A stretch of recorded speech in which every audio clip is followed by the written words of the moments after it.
이 시각 주요 뉴스입니다. 아시안게임 여자 탁구 복식의 신유빈 전지희 선수가 결승에서 북한을 꺾고 21년 만에 한국에 금메달을 안겼습니다. 최근 카카오톡 익명 채팅방에서 돈을 걸고 가위바위보 게임을 하는 도박방이 어린 학생들 사이에서 유행하고 있습니다. 한 판에 수십만 원을 땄다는 인증 영상까지 올라와 충격을 주고 있습니다. 여야 지도부가 서울 강서구청장 보궐선거를 앞두고 총력 지원에 나섰습니다. 국민의힘은 민주당이 맡았던 16년간 달라진 게 없었다며 힘 있는 여당 후보를 선택해달라고 호소했고, 민주당은 윤석열 정권에 확실한 경고장을 보내야 한다고 맞섰습니다. 추석 연휴 마지막 날인 오늘 주요 고속도로는 일부 구간을 제외하고는 비교적 소통이 원활할 걸로 보입니다. 반복된 대형 참사 이후 소방차 통행을 방해하는 차량을 강제로 치울 수 있는 제도가 보완됐지만 현장에선 사실상 재구시를 하지 못하는 것으로 나타났습니다.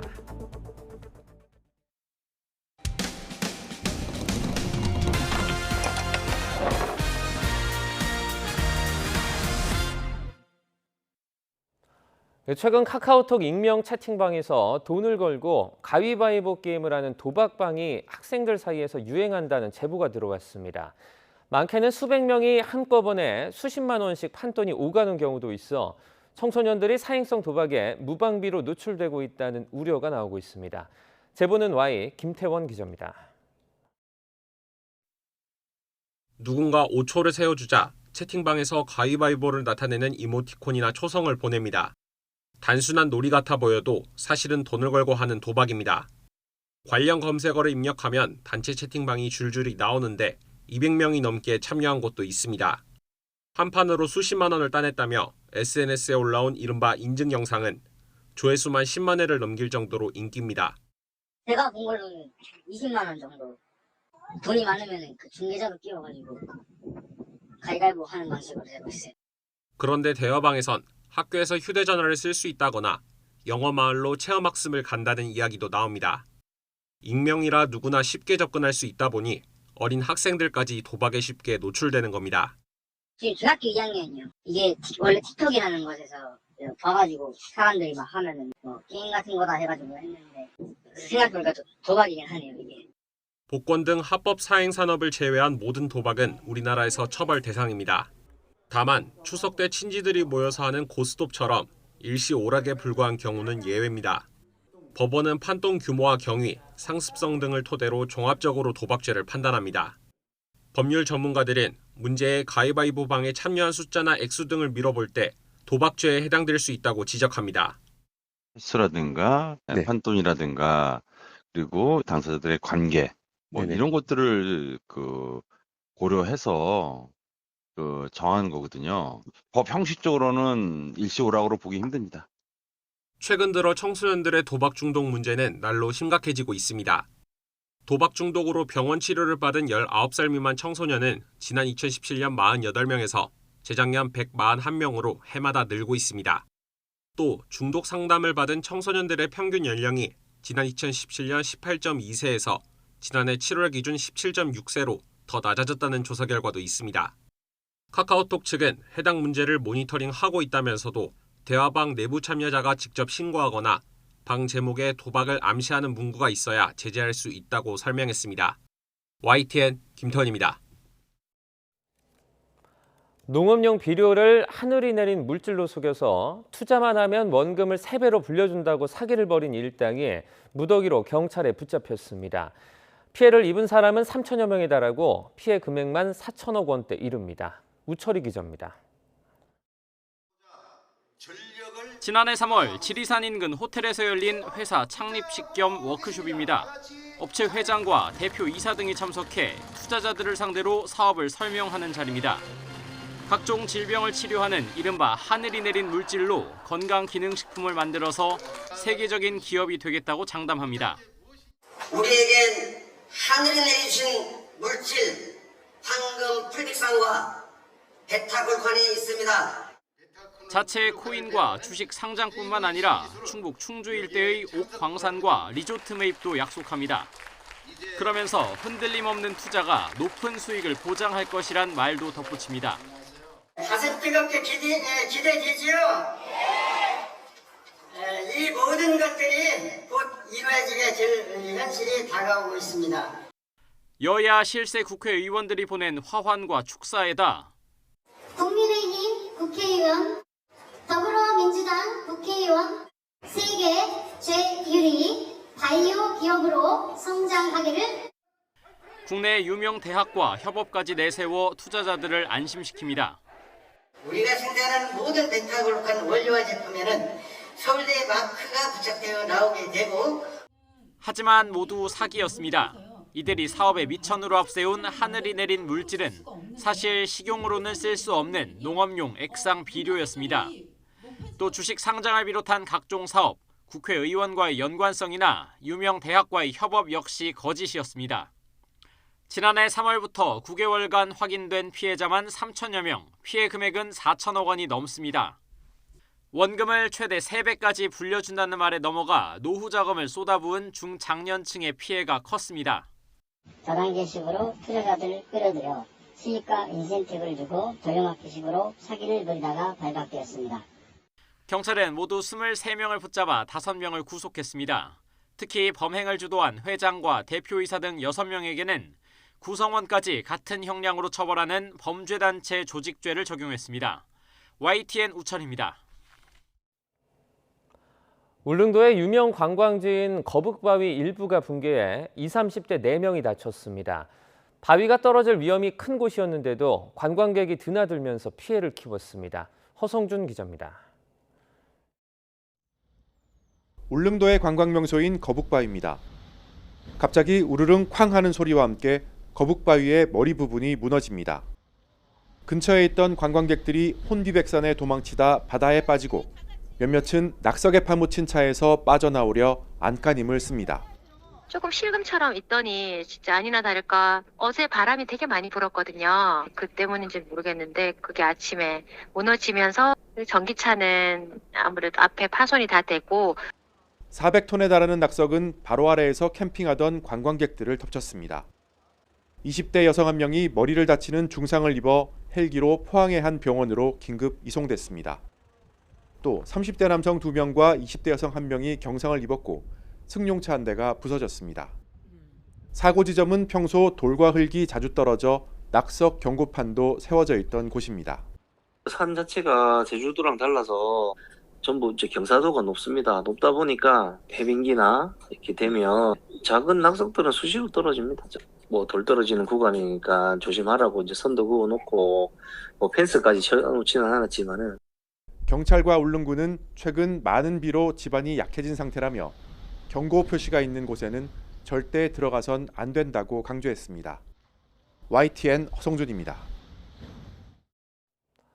추석 연휴 기간 비어있는 점포만 골라 들어간 뒤에 돈을 훔친 20대 남성이 경찰에 붙잡혔습니다. 절도로 현재까지 가게 수십 곳이 피해를 본 것으로 파악됐습니다. 황보혜경 기자입니다. 추석 연휴를 하루 앞둔 지난달 27일 새벽, 남성 한 명이 불 꺼진 식당 안을 뚫어질 듯 들여다봅니다. 손잡이를 서너 차례 힘껏 잡아당겼더니 손쉽게 열리는 문. 잠시 주변을 살피던 남성은 곧장 가게 안으로 들어가고 돈통을 통째로 들고 나오는데 걸린 시간은 20초에 불과합니다. CCTV 영상 속 28세 남성 A씨는 연휴에도 사람이 없는 새벽 시간을 골라 범행을 이어가다 신고를 받고 추적에 나선 경찰에 붙잡혔습니다. 서울 강북구와 노원구, 중랑구의 빈 점포 30여 곳을 돌며 현금을 훔친 것으로 조사됐는데 지금까지 확인된 피해 금액만 수백만 원입니다. A씨는 경찰 조사에서 도벽이 있어 범행을 저질렀다고 진술했습니다. 경찰은 A씨가 이전에도 상습적으로 절도를 벌였을 가능성이 있다고 보고 여죄를 추궁하면서 훔친 돈을 어디에 썼는지 캐묻고 있습니다. YTN 황보혜경입니다. 버려지거나 잃어버린 개가 야생화한 들개 관련 피해가 전국적으로 적지 않습니다. 가축과 야생동물 피해를 넘어 인명피해도 발생하고 있는데요.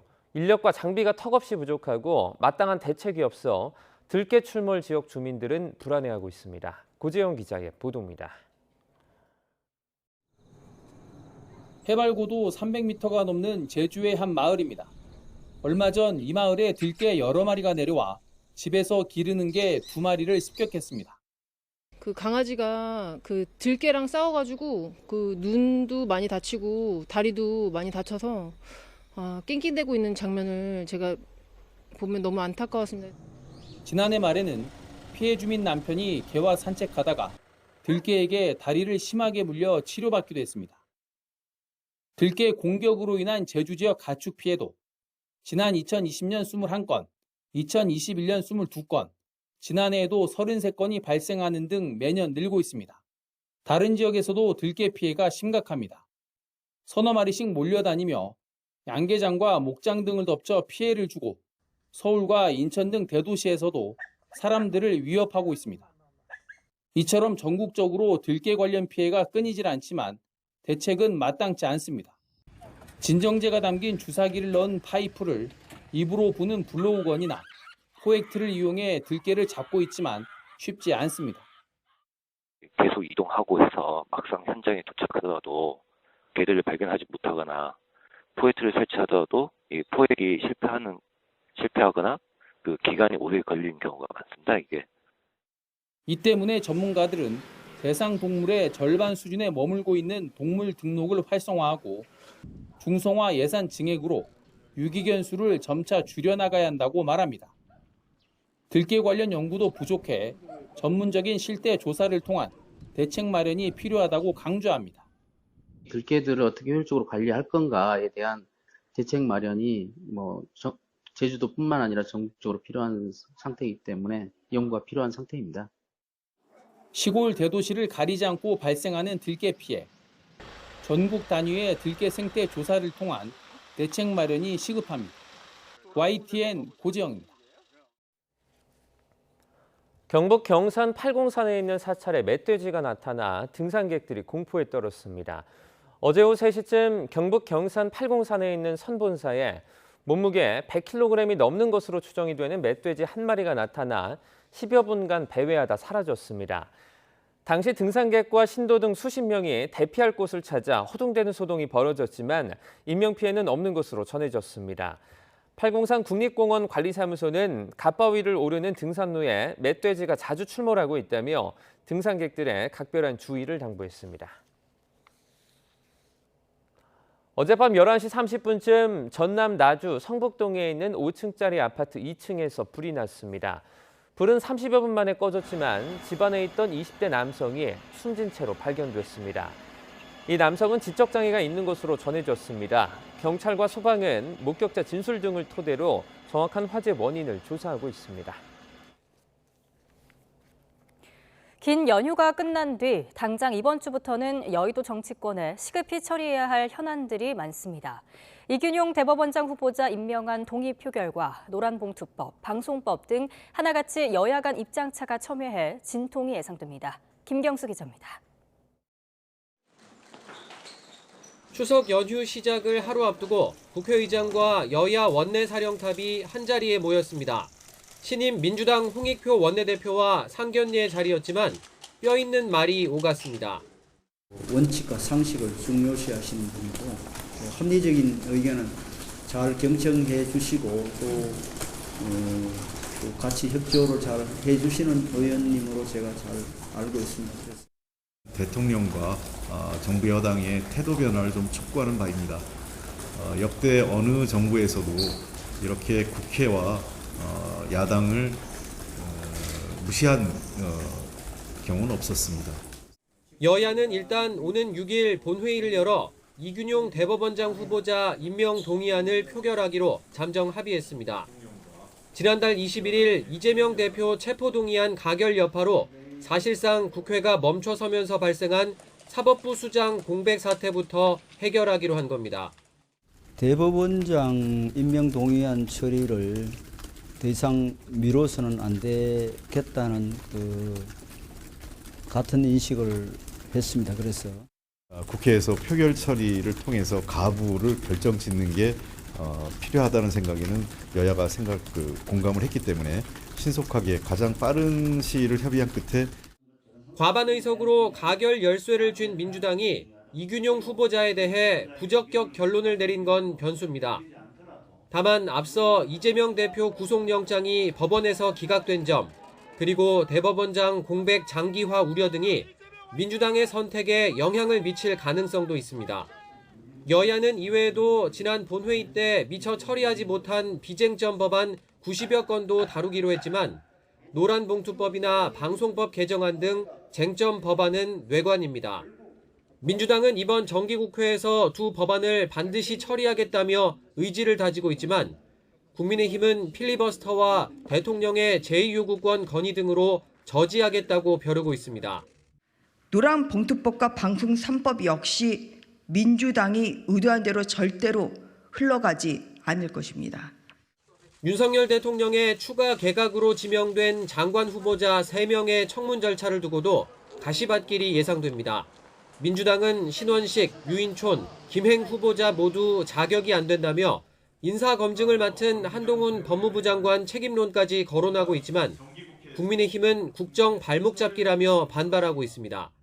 윤석열 정부의 인사검증은 법무부에서 책임지고 있지만 지명된 인사마다 부적격자입니다. 오는 10일엔 국회 국정감사가 시작되고 그 다음 날엔 서울 강서구청장 보궐선거 등 추석 연휴 이후 굵직한 정치 일정들이 이어집니다. 내년 총선을 앞두고 전국 주도권 경쟁에서 밀리면 안 된다는 인식이 강한 만큼 여야 모두 사활을 건 공방을 예고하고 있습니다.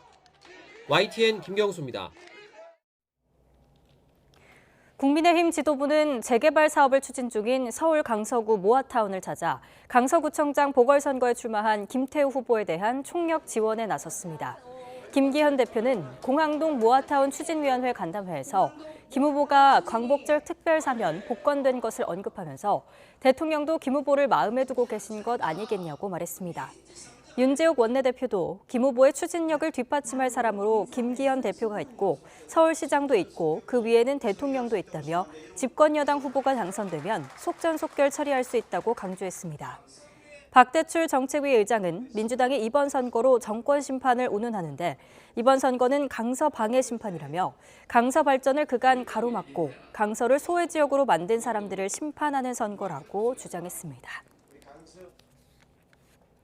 더불어민주당 홍익표 원내대표는 강서구민들이 윤석열 정권에 확실한 경고장을 보내달라며 진교훈 후보 지지를 호소했습니다. 홍 원내대표는 서울 등촌사거리 진 후보 유세차 연설에서 이번 선거는 강서구의 일꾼만을 뽑는 선거가 아니라며 이같이 말했습니다.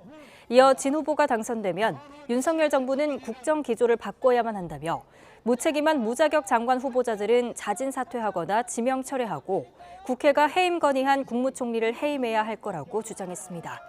국민의힘 김태우 후보를 겨냥해선 몇 개월 전까지 범죄자였다가 대통령이 사면 복권을 남발해낸 후보를 찍겠느냐며 흠없고 탈없고 정직한 진 후보를 찍어달라고 강조했습니다. 교권 보호를 위한 교사 집회가 오는 14일 재개됩니다. 교사에 대한 무차별적인 아동학대 신고를 막으려면 아동복지법상 아동학대 관련 조항이 반드시 개정돼야 한다는 건데요. 처벌 대상에서 교사만 예외로 둘 수는 없다는 의견도 팽팽히 맞서고 있습니다. 김연아 기자입니다.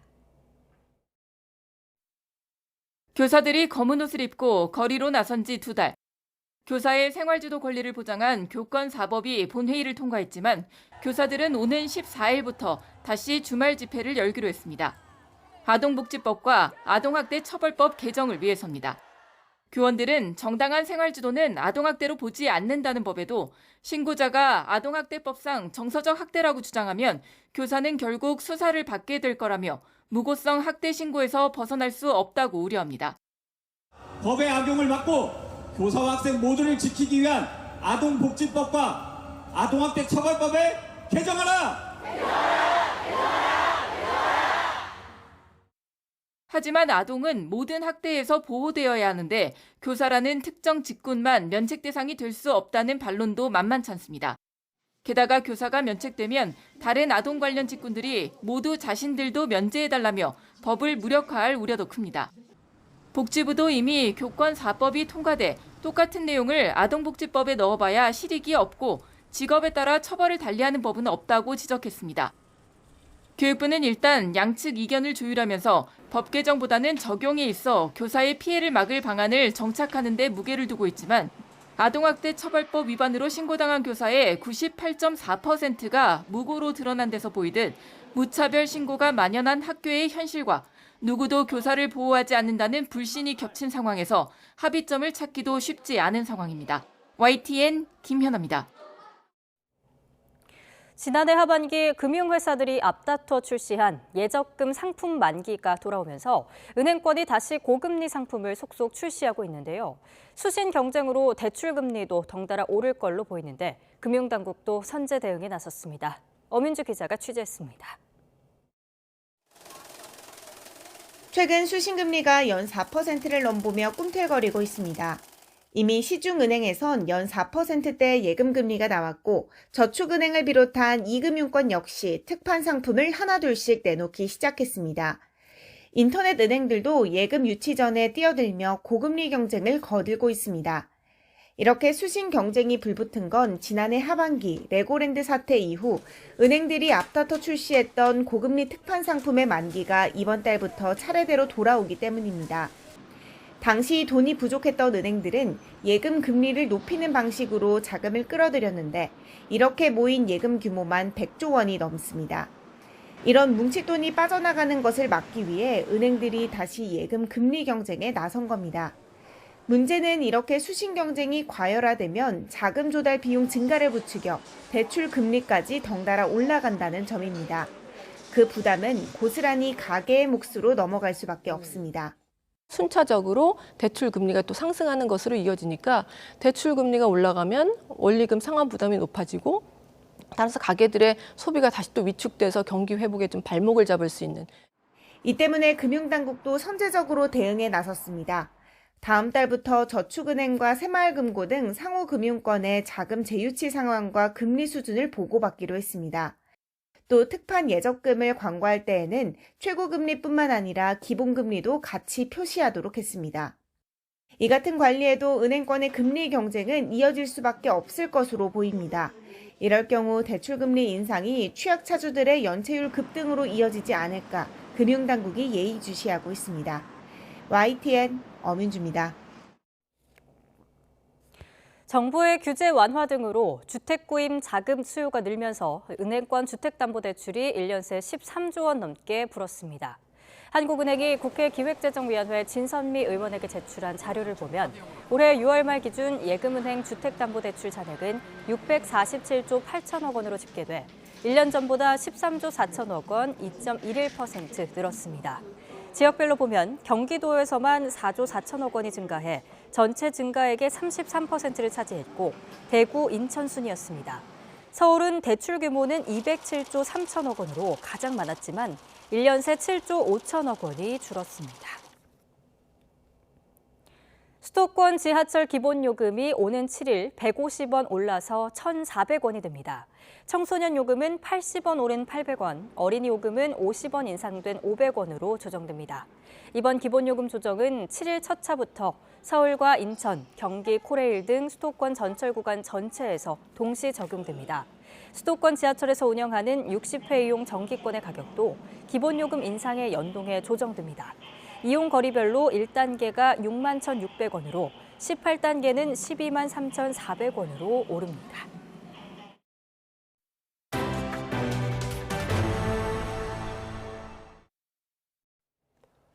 어느 때보다 여유롭게 가을을 즐길 수 있는 추석 연휴가 이어지고 있습니다.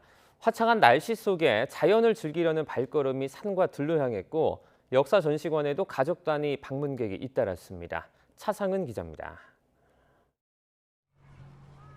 녹색 도화지에 알록달록한 물감을 뿌린 듯한 풍경이 사방에서 펼쳐집니다.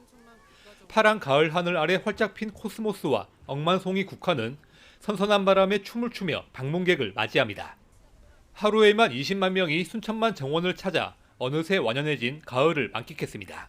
명절 맞이해서 가족들이랑 다 같이 여기 순천에 놀러와서 우리 할머니가 꽃을 또 좋아하셔서 정원이 예쁘게 가꾸어졌다고 하길래 이렇게 가족들이 놀러왔습니다. 울창한 숲길 끝에서 들려오는 세찬 물소리가 마음을 설레게 합니다. 50m 암벽에서 떨어지는 폭포를 감상하다 보면 근심 걱정은 말끔히 사라지고 가벼운 산행으로 가뿐해진 몸은 덤. 일상으로 돌아갈 준비도 마쳤습니다. 추석 연휴에 맛있는 거 진짜 많이 먹어서 가족들이랑 소풍경 운동도 하려고 저기 문배마을 갔다 여기 구경 왔어요. 오늘 날씨 되게 좋아서 기분도 좋고. 연휴 막바지를 전시관에서 차분하게 보내기도 합니다. 일제강점기 아픈 역사를 왜 잊지 말아야 하는지 곰곰이 생각해봅니다. 나중에 아이들이 컸을 때 조금 더 역사 공부나 할 때 도움이 되지 않을까 싶어서 기억을 남기고자 하는 차원에서 왔고요. 교육이라기보다. 가혹한 탄압에도 끝까지 지켜냈던 우리 민족의 풍속과 당시 선전 영상 등 희귀 자료는 오는 12월까지 만날 수 있습니다. YTN 차상입니다. 추석 연휴 마지막 날인 오늘 주요 고속도로 소통이 일부 구간을 제외하고는 비교적 원활할 것으로 보입니다. 한국도로공사에 따르면 오늘 서해안선 서울 방향은 오후 3시쯤, 양양선 서울 방향은 오후 5시쯤 다소 혼잡했다가 정체가 풀리겠습니다. 또 수도권에서 지방으로 34만 대, 지방에서 수도권으로 42만 대가 고속도로를 이용하는 등 전국에서 차량 429만 대가 오갈 전망입니다. 반복된 대형 참사 이후 소방차 통행을 방해하는 차량을 강제로 치울 수 있는 제도가 보완됐지만 현장에선 여전히 재구시를 못하고 있습니다. 얼마 전 일가족 3명을 죽거나 다치게 한 부산 아파트 화재 때도 마찬가지였는데 당시 소방 출동 영상을 YTN이 입수했습니다. 나혜인 기자입니다. 블랙박스에 찍힌 아파트 너머로 희뿌연 연기가 솟구칩니다. 1분 1초가 급한 상황이지만 좁은 이면도로를 지나는 소방차는 가다서기를 반복합니다. 노면에 적힌 긴급차 통행로 표시가 무색하게 아파트 단지 진입로 절반을 막아선 주정차 차량 때문입니다. 지난달 9일 발생한 부산시 계금동 아파트 화재 출동 장면으로 당시 일가족 3명이 숨지거나 다쳤습니다.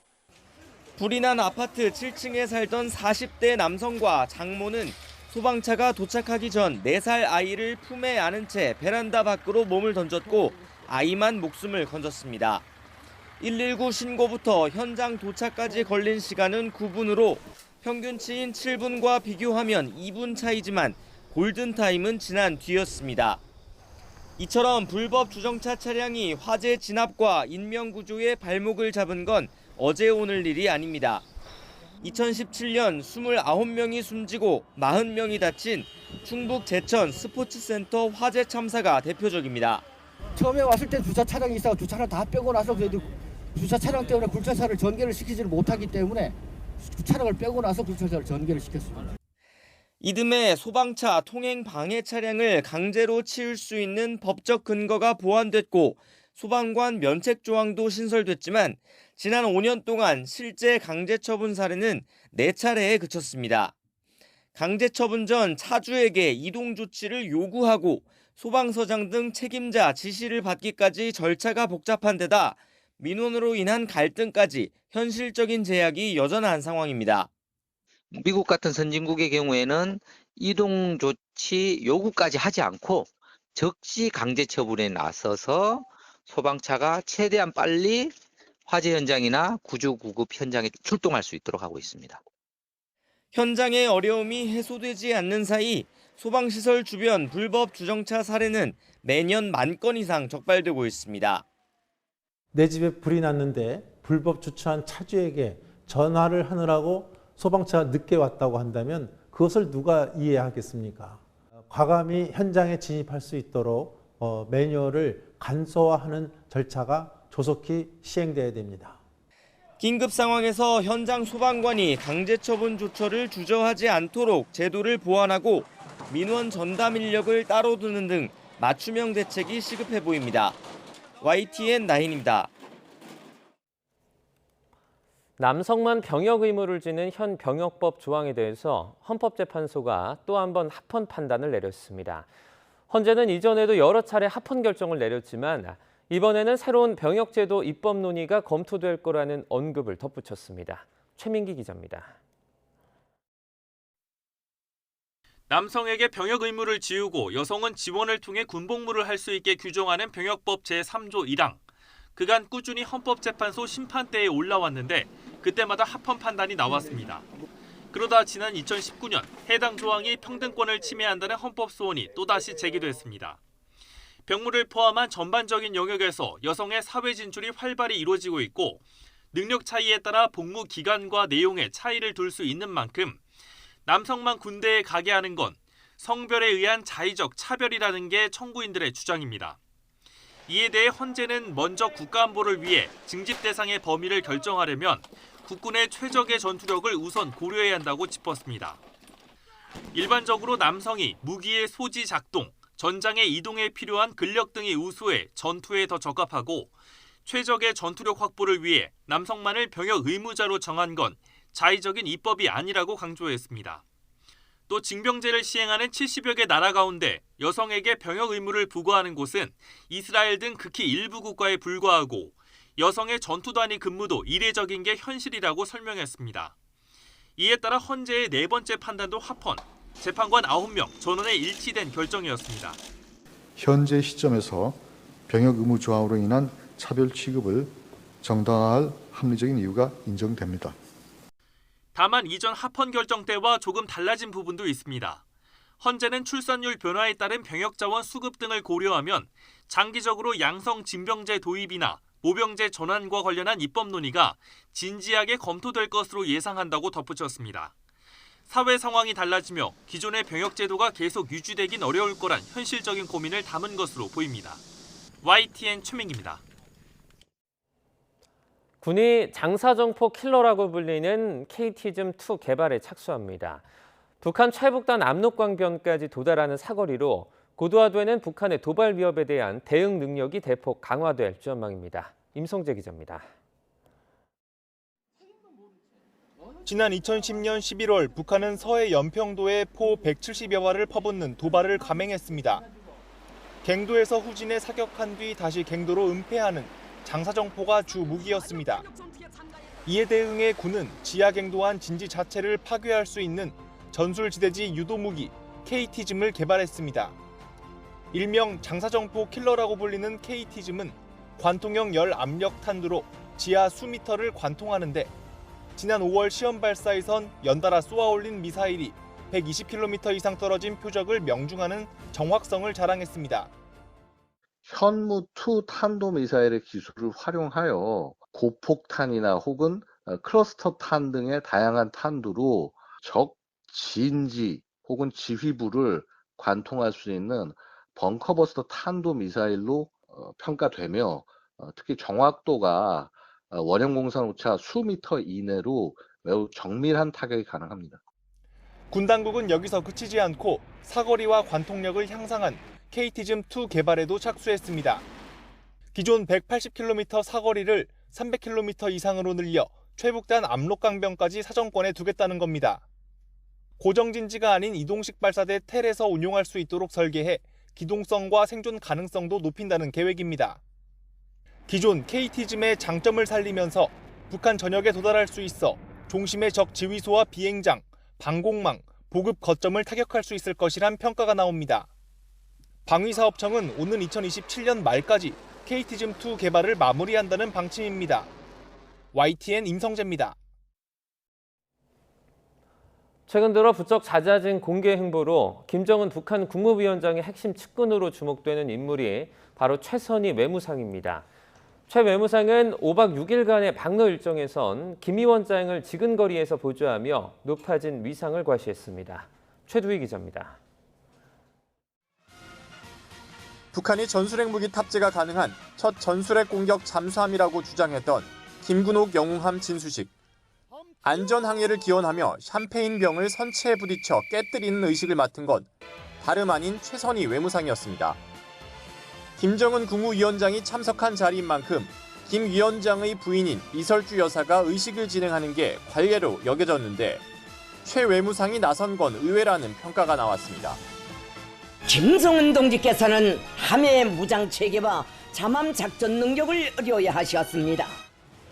이를 두고 김 위원장이 미국을 겨냥한 메시지를 담았다는 해석은 물론 그만큼 최 외무상에 대한 김 위원장의 절대적 신임을 보여준다는 평가도 나왔습니다. 김 위원장의 정상외교 복귀 무대였던 5박 6일 러시아 방문 일정에서도 마찬가지였습니다. 최 외무상이 김 위원장의 일정 대부분을 따라다니며 김 위원장을 지근거리에서 보좌하는 모습이 곳곳에서 포착됐습니다. 최 외무상이 고가의 명품 가방을 들고 다니는 모습도 눈길을 끌었습니다. 최 외무상이 김여정 노동당 부부장처럼 백두혈통이 아님에도 불구하고 명품을 든 배경엔 김 위원장의 두터운 신뢰가 있다는 겁니다. 무엇보다 국제 외교 무대에서 북중러의 움직임이 긴밀한 상황에서 최 외무상의 존재감은 아무래도 커질 수밖에 없습니다. 북한의 어떤 신형 무기 공개 현장에까지 모습을 드러내고 있는 점에 비춰봤을 때 최선희에 대한 김정은의 신임이 상당히 높다. 그리고 앞으로 더 큰 역할을 할 수 있을 것으로 예상이 됩니다. 최 외무상은 조만간 북한에서 세르게이 라브로프 러시아 외무장관을 만나 고위급 대화를 가질 예정입니다. 특히 김 위원장의 다음 외교 행선지로 중국이 유력한 가운데 북중 정상회담 준비 과정에서 최 외무상의 활동량은 더욱 늘어날 것으로 보입니다. YTN 최두희입니다. 내년도 대학 수학능력시험에서 수학 영역 응시를 선택하지 않은 수험생 비율이 8년 만에 최고치를 기록했습니다. 한국교육과정평가원의 2024학년도 수능 지원자 현황을 보면 올해 수능 응시자 50만 4천여 명 가운데 5.3%인 2만 6천여 명이 수학 영역을 응시하지 않겠다고 선택했습니다. 이 비율은 지난 2016학년도 6.4% 이후 가장 높은 수치입니다.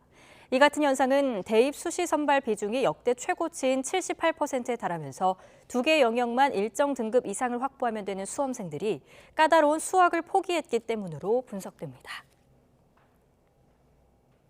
지난달 반도체 수출이 1년 만에 최고치를 기록하면서 반도체 기업들의 실적 회복에 대한 기대감이 살아나고 있습니다. 하지만 4분기에도 수요가 회복하지 않는다면 본격적인 반등을 기대하기는 힘들어 보입니다. 박홍구 기자입니다. 우리나라 최대 수출 품목인 반도체는 지난달 99억 달러를 수출해 1년 만에 최고 실적을 올렸습니다. 분기별 평균 수출액도 1분기 69억 달러에서 3분기 86억 달러로 회복세가 완연합니다. 아직은 메모리 단가가 회복되지 않아 지난해 같은 기간보다 수출액이 마이너스지만 감산 효과가 서서히 나타나고 있습니다. D램 가격은 지난달 1.3달러로 집계돼 1년 전에 비하면 반토막에도 못 미치지만 낙폭이 줄었고 4분기에는 상승이 예측됐습니다. 시장조사업체 가트너는 4분기부터는 세계 D램 시장이 공급 과잉에서 공급 부족으로 전환돼 4분기 D램 가격이 3분기보다 17.8% 오를 것으로 예상했습니다. 보통 감산의 효과는 6개월 이후부터 나타난다고 합니다. 따라서 9월 이후에 10월, 11월에는 감산의 효과가 본격적으로 나타나면서 메모리 반도체 가격도 안정화해서 조금은 상승세로 전환될 수 있는 가능성도 충분히 있습니다. 이에 따라 삼성전자와 SK하이닉스의 3분기 실적이 개선될 것으로 보입니다. 최근 3개월간 증권사들이 발표한 삼성전자의 3분기 영업이익은 2조 4천억 원으로 지난 1, 2분기를 크게 웃돌았습니다. SK하이닉스도 적자폭을 줄여 영업손실 1조 6,800억 원을 기록할 것으로 전망됐습니다. 하지만 메모리 감산에 따라 원가 부담이 높아진 만큼 3분기에 적자폭을 크게 줄이긴 어려울 전망입니다. 4분기에도 스마트폰과 IT 기기에 대한 수요가 늘지 않는다면 공급량 조절만으로 실적을 개선하기엔 한계가 있습니다. 급반등을 기대하기 힘들다는 얘기입니다. 이에 따라 정부와 업계는 챗GPT 같은 인공지능 서비스 확대로 HBM 등 고성능 제품의 수요가 늘어나는 데 기대를 걸고 있습니다. YTN 박홍구입니다. 지난해 장기 이식을 기다리다 숨진 환자가 3,000명에 가까운 걸로 나타났습니다. 국회 보건복지위원회 더불어민주당 전해숙 의원이 보건복지부에서 받은 자료를 보면 장기 이식 대기 중에 숨진 사람은 지난해 2,900여 명으로 9년 사이 2.5배 늘었습니다. 장기 이식 대기자 수는 지난해 4만 9천여 명으로 9년 사이 91% 증가했지만 뇌사 기증자 수는 400여 명대로 비슷한 상황입니다. 또 이식 대기 중 사망자의 절반 정도는 신장 이식을 기다리던 환자였는데 이런 사례는 9년 새 4배 정도 증가한 걸로 나타났습니다.